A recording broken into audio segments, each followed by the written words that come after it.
Talagang purihin ng Panginoon. Magandang umaga po sa ating lahat. Bago po tayo mag-umpisa, batiin muna natin ang happy birthday ang ating minamahal na President, David Corona. Sabay-sabay po tayo na bumati sa kanya. Count ako ng 1, 2, 3, tapos batiin natin siya. 1, 2, 3. Happy birthday sa mahal naming President, David Corona. Birthday po niya ngayon. Purihin ng Panginoon na kaarawan niya ngayon. Salamat sa Panginoon. Tayo po ay pinagpala dahil siya ay nakarating na dito sa lugar na ito na ating pinagdadawasan ng pagpupuri sa Panginoon. Salamat sa Panginoon. At tayo po muna yung manalangin.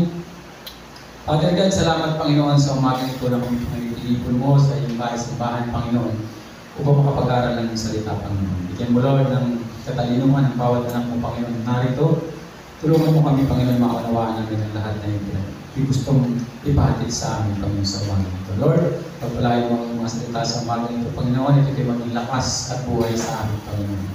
Ako, Lord, bilang lingkod mo, tulungan mo kung ito ay mga bahagi ayon sa iyong kalooban. Salamat po, Panginoon. Lahat po ng papuri ay sa iyo po namin ibibigay sa pangalan ng Panginoon Jesus. Amen. Purihin ng Panginoon.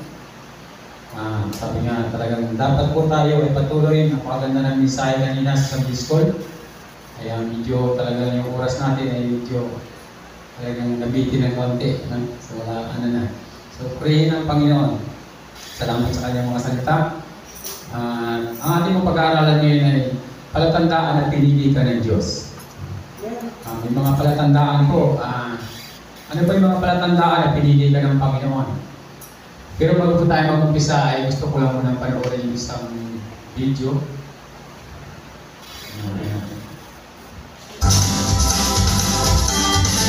Do not fear, cry away, don't be dismayed. For I am your God, I will strengthen you, I will help you, I will uphold you with my righteous right. Do not fear, cry away, don't be dismayed.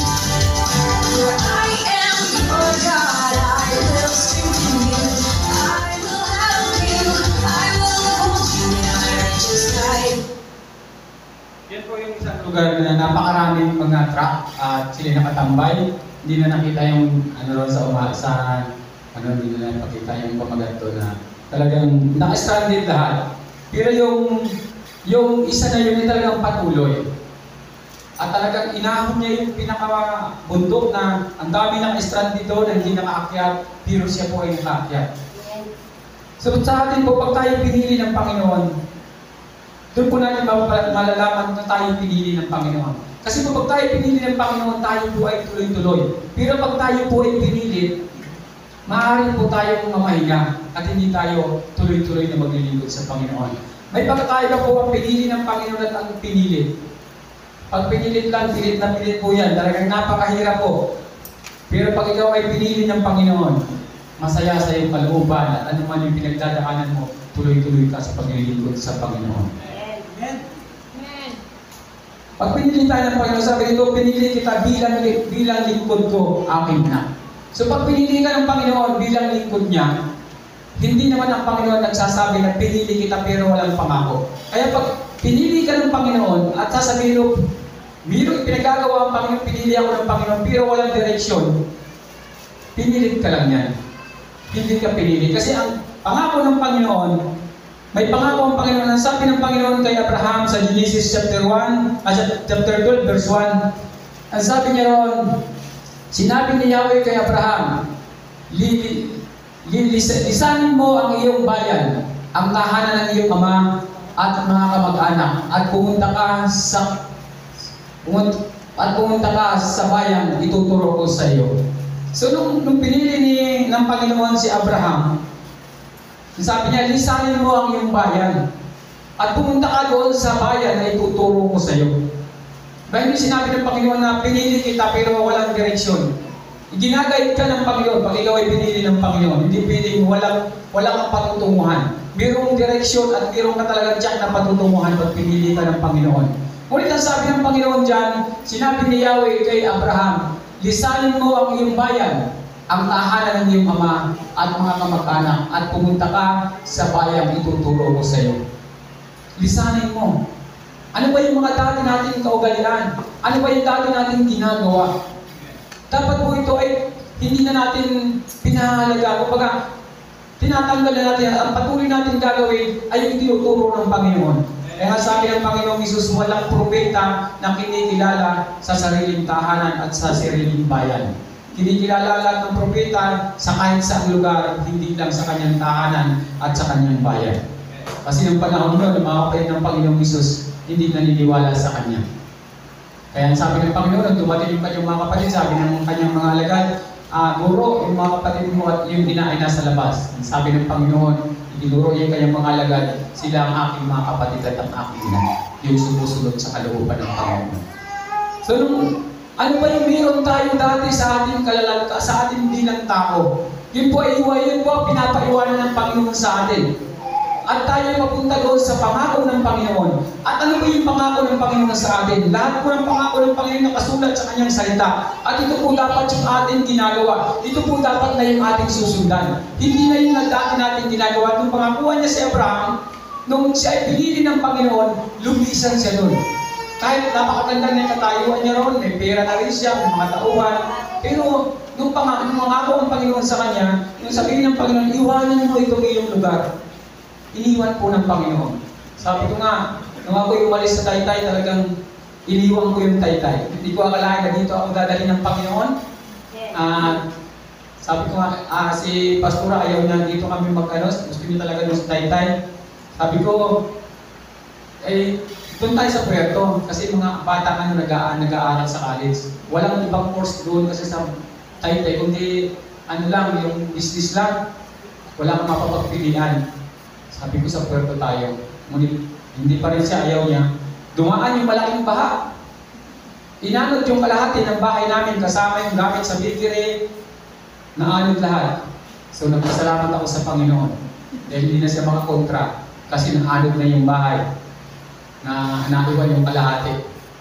Sabi ko, pupunta tayo. Yung bakery ako, naanod na. Napakabuti yung mga kapitbahay namin doon ng babait. Sabi ko, hayaan nila kasi baka madami pa kayo. Hindi sila tumigil, sila ang kumuha. Ako, doon lang ako saan, hindi na ako tumulong. Gusto nilang ko, hindi. Kinuha nila, yung iba nakuha, yung iba naman, ay hindi na. Kasi nadala yung bahay talaga, yung kalahati yung basta yung buong bakery, naubos. Nadala ng baha. Sabi ko sa kanya, lipat na tayo sa Puerto. Pero yung tanong niya, alanganin pa rin. Pero wala nang nagawa kasi wala na yung base na ano na. Yung pala meron pa nang ibibigay ang Panginoon na mas mahalaga. Na sabi ko, Panginoon, itong ngayon ko na nalaman at na-realize talaga na lahat ng bagay na nangyayari sa iyo, pabor sa iyo. Pabor ang Panginoon sa iyo. At nung mangyari yun, lumipat kami dito, pero hindi nagkulang ang Panginoon. Sabi ko, wala tayong pera. At yung bahay namin nakaputol na lang, nabili pa ng 300,000. Kaputol na lang. At yun ang aming nabaon pupunta sa Puerto Princesa. Purihin ng Panginoon. Talagang namasada muna ako dito noon. Kaya nakabisado ko yung mga na yan. Namasada ako dito, wala pang permit. Ang pasada ko, pag mayroon akong pasahero, pupuntakin ko, sabihin mo, pinsan kita. Pagdaan sa mga traffic enforcer, ayun ang sinasabi, nakakarating kami hanggang sa bayan. Doon pa ang terminal doon eh. Naghahatid ako. Talagang ganun ang gawa namin. Tapos, pag-uwi dito sa bahay, nagluluto pa ako ng kakanin. Parang ganun din sa Taytay, ang ginagawa namin. Tuloy-tuloy sa pag-aaral ng mga bata. Talagang pag ikaw ay pinili ng Panginoon at hindi ka pinili, tuloy-tuloy po ang pag-ibig sa Panginoon. May pagdaanan ka man, naman yung mga trials na dumating sa iyo, tuloy-tuloy iaakyatin mo yung pangako ng Panginoon sa akin. Aakyatin mo yan kasi gusto mong maabot yung pangako ng Diyos sa iyo. At ang sabi po niya sa Genesis chapter 12 verse 2, pararamihin ko ang iyong mga anak at ako at gagawin ko silang isang malaking bansa, pagpapalain kita at gagawin kong dakila ang iyong pangalan at ikaw ay magiging pagpapala sa marami. Yung po nga pangako ng Panginoon, pararamihin tayo. At dati kami po ay ilan lang, ngayon napakarami na natin. Totoo po yung pangako ng Panginoon na pararamihin niya kayo. Hindi lang sa physical yung pamilya, kundi pamilya ng Panginoon. Ito po yung tunay na marami, yung pamilya natin sa Panginoon. Kaya sabi ng Panginoong Isus, sila ang aking mga kapatid at ina na mga sumusunod sa kalooban ng Panginoon. Hindi po pwedeng sabihin mo na, ay mayroon akong may pinagagawa ang Panginoon sa akin pero walang pangako. At sasabihin mo pahala na walang ganun. Hindi ang Diyos na nag-uutos sa tao na bahala ka na. Lagi mong kasama ang Panginoon. Pag mayroong pinagagawa ang Panginoon sa iyo, kasama mo ang Diyos. Sabi niya kay Joshua, magpakatatag ka, sasamahan kita, saan ka man magpunta. Hindi niya sinabing pumunta ka doon, bahala ka na. Hindi ganun ang Diyos. Pag nangako ang Panginoon sa iyo, pag inutusan ka ng Panginoon, may pangako ang Diyos, sasamahan at sasamahan ka niya. Kaya nga sabi ni Moises, Panginoon, kung hindi mo nila kami sasamahan, huwag mo na kami paalisin dito. Kaya pag may pinagagawa ang Panginoon, alam mo kasama mo siya. Tuloy-tuloy po tayo. Marami mang ma-stranded, marami mang tumigil, pero ikaw, alam mo ang pangako ng Panginoon, aabutin at aabutin mo yung tuktok kung saan naroon ang pangako ng Panginoon. Amen. Hindi po tayo bibigay, magpapakatibay tayo. Alam po ninyo, pag tayo nagtagumpay, karangalan ng Panginoon na ating Ama. May bagay na ginagawa mo, pag nagtagumpay ka, natutuwa ang Panginoon. Pero pag bumagsak ka, parang mo rin sinabi, ang iyong Diyos at ang mahal ng Panginoon ay walang kakayanan. Kaya nga sabi ko sa mga estudyante, magpakatibay kayo, magpakatatag kayo, pilitin yung makapagtapos, pilitin yung tumayo kayo, at maging maayos ang inyong pamumuhay para dumating ang panahon, ikararangal kayo ng Diyos. Ito ang anak ko ng tagumpay.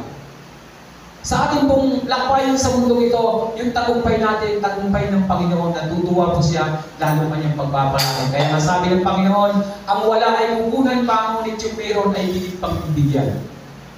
Yung kanyang pong parabol na sinasabi niya, yung binigyan ng kaunti, ibinaon sa lupa at wala pong, sabi ng Panginoon, ay hindi niya ito sinama bilang isang alipin na mga kasunurin. Kaya tayo po, pag tayo ginagamit ng Panginoon, may pangako po ang Diyos. Babasahin mo lang muna yung sabi niya dyan sa chapter 12, verse 2. Pararamihin ko ang iyong mga anak. At lahat po ng salita ng Panginoon, sa salita niya sa Biblia, ay pili po natin panghawakan. At gagawin ko sila isang malaking bansa. Pagpapalain kita at gagawin kong dakila ang iyong pangalan at ikaw ay magiging pagpapala sa marami. Ganun po mabuti ang Panginoon. Kaya po yung mga pangako ng Panginoon, panghawakan natin. Huwag tayong manghina, tuloy-tuloy tayo sa pagtitiwala sa Panginoon at sa kanyang mga pangako. At ang sabi niya sa verse 3, sabi niya po sa verse 3, ang sa iyo'y magpapala ay aking pagpapalain. At ang sa iyo'y sumumpa ay aking susumpain. Sa pamagitan mo, lahat ng mga bansa sa daigdig ay aking pagpapalain. So tayo po, pag tayo ay nagtiwala sa Panginoon, tayo tinawag ng Panginoon. Kaya masabi ko, huwag kang gaganti. Kung mayroon mga nakakasakit sa iyo, ang mga ginagawa, huwag kang gaganti. Sabi ng Panginoon, pag ikaw ay pinagpala, pagpapalain ko. Ngunit pag ikaw ay sinumpa, susumpain ko. Pagkasama natin ng Panginoon, lahat po ng mga bagay na pili mong makamit, tagumpay, makukuha mo ito. Ay lagi kong sinasabi na ang mga pangarap mo sa buhay, magandang tahanan, magandang pamilya, magandang sasakyan, lahat po ng yan makukuha mo sa presensya ng Panginoon. Pag tayo po nananatili sa presensya ng Panginoon, mayroong tagumpay at mayroong pong biyaya tayong makakamit. Ang pangako po ng Diyos sa atin, hindi niya sinabi na, anak, maglingkod ka at magpalimos. Hindi po nagsabi ang Panginoon ng gayon. Maglingkod ka sa akin, pagpapalain kita. Unahin mo ako, ibibigay ko ang lahat ng kailangan mo. Hindi po sinabi ng Panginoon na paghihirapin ka. Kasi kung gano'n ang sinabi ng Panginoon, malamang wala nang maglilingkod. Pero lahat po may pangako ang Panginoon. Kaya pag sinabi mo na tinawag ako ng Panginoon, pero wala kang masabi kung anong katawagan sa iyo ng Panginoon, pinilit ka lang doon. Hindi ka pinilit. Pinilit ka lang. Kailangan mo mayroong direksyon. Hindi ang Diyos tumatawag ng walang direksyon. Lagi po yan may direksyon. At hindi bigay ng Panginoon sa iyo yung tamang direksyon na gagawin mo. Dahil tulad dito sa atin, simula pa man, sinabi na ng Panginoon, ipinaliwanag niya sa akin ng Panginoon at ibinigay niya yung mga verse na pangako niya sa akin. Ito ang mga sunod natin babasahin ng mga verse. Ito ang binigay sa akin ng Panginoon. Mayroon pong pag-iingat ang Panginoon sa bawat tinatawag niya. Iingatan ka ng Panginoon. Kaya sabi ko nga, napakabuti ng Panginoon sa buhay natin, hindi po tayo pinababayaan. Sabi po niya sa Isaiah chapter 41 verse 9, ikaw ay kinuha ko sa mga dulo ng daigdig, sa pinakamalayong sulok nito. Sinabi ko sa iyo noon, ikaw ay aking lingkod. Pinili kita at hindi itinakwil. So tayo po ay pinili ng Panginoon. Kaya nga, nasa sinapupunan pa man tayo ng ating mga magulang, sabi pinili na tayo ng Panginoon. Pag pinili ka ng Panginoon, kahit nasa ang lugar ka, tatawagin ka ng Panginoon at ilalapit ka niya sa Kanya. Ilalapit ka niya sa Kanyang anak at pinili ka ng Panginoon. Sabi ko nga, pag pinili ka talaga, pinili ka.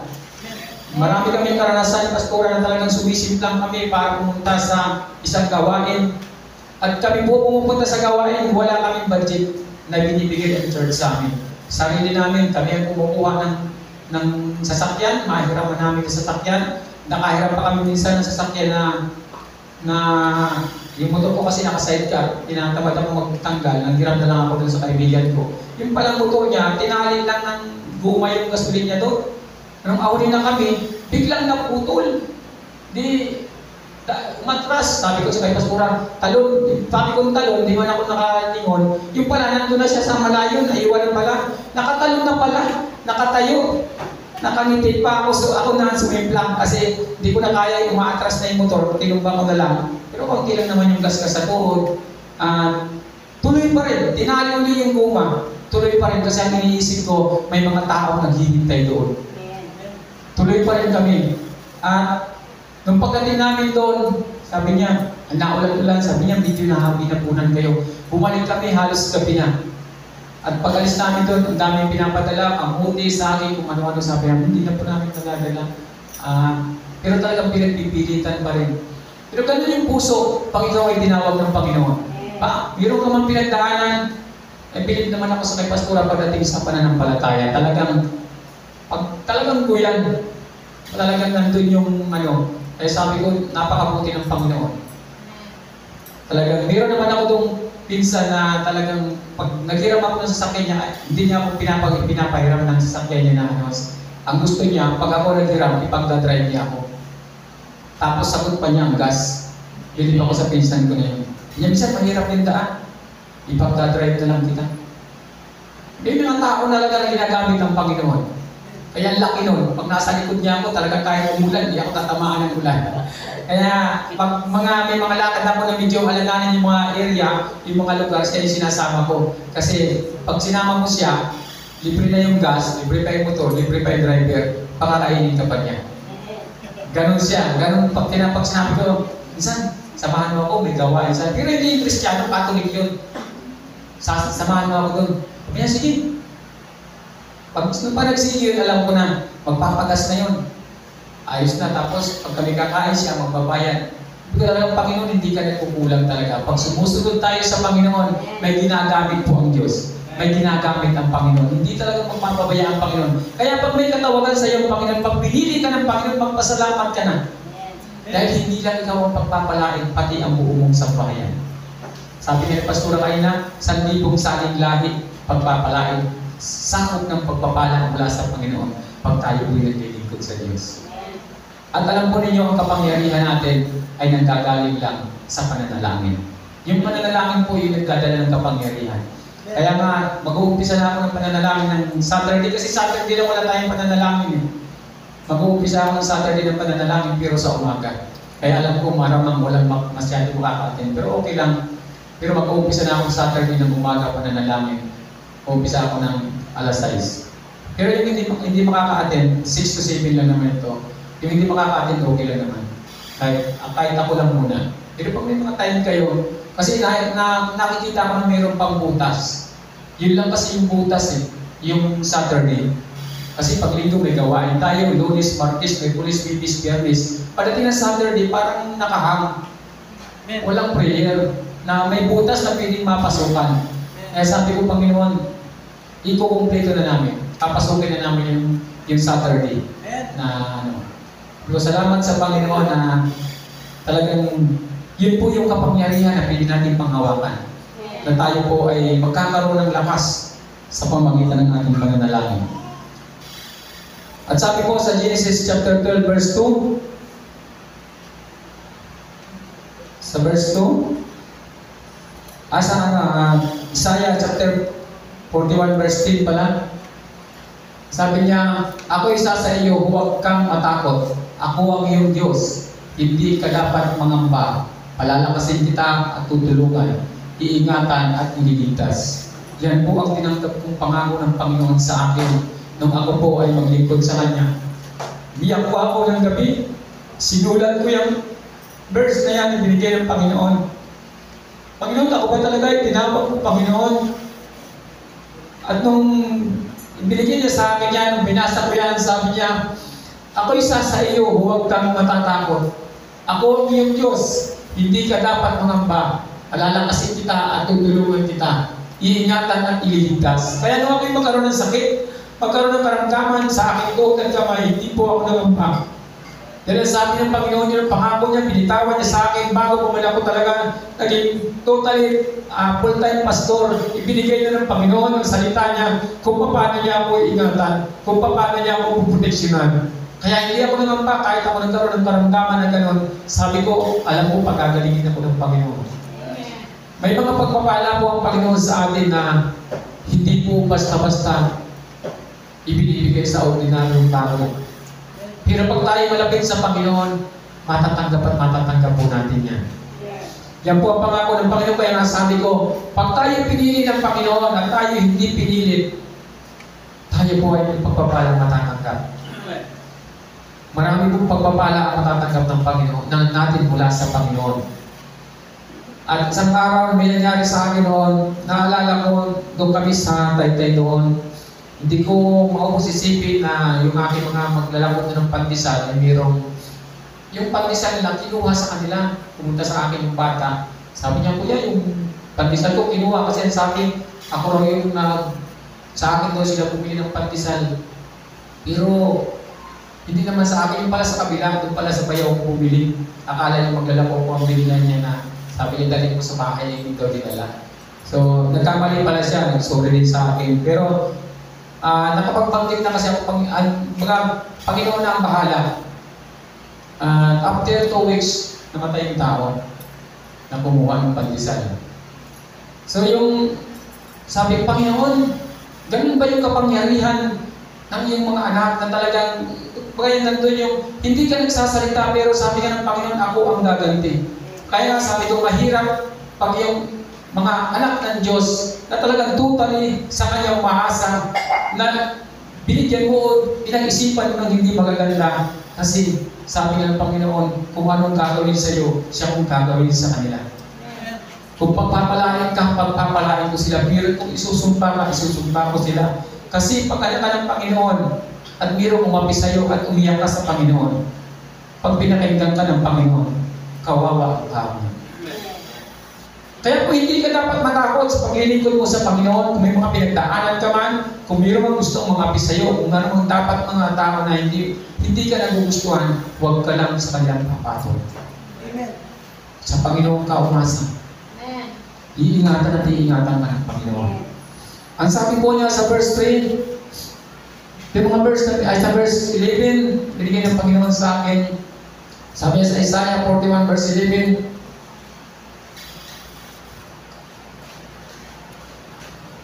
ang sabi po niya, lahat ng may galing sa iyo ay mapapahiya at mamamatay ang sino mang lumaban sa iyo. Napaka po ng kapangyarihan ng Panginoon, salita ng Panginoon na talaga pong dapat natin pagtibayan ang pagtitiwala natin sa Panginoon. Dahil hindi ka pababayaan ng Panginoon.